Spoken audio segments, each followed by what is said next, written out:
Berita pagi ini, satu hari hujan dari semalaman sampai hari ini. Kondisi jalan lintas Pasir Putih Kedai Kemuneng dipenuhi banjir sedalam lebih kurang saat ini 50 cm di atas permukaan aspal, dan banyak rumah yang tergenang banjir lebih kurang 70 cm. Ini hujan masih terus berlangsung, belum reda.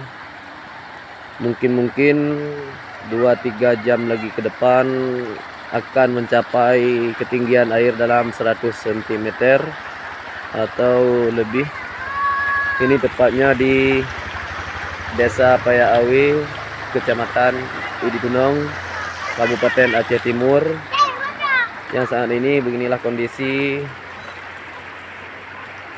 rumah yang tergenang air atau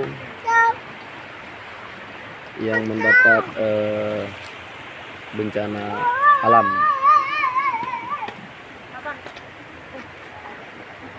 Inilah pemilik rumah dan jalan lintas. Nampak kita lihat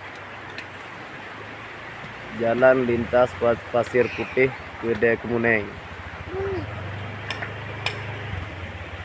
Inilah kondisi saat ini.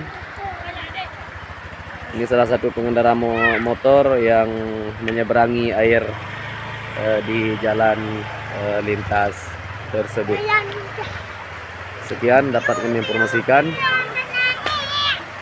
Mungkin sebentar lagi akan kami informasikan kembali.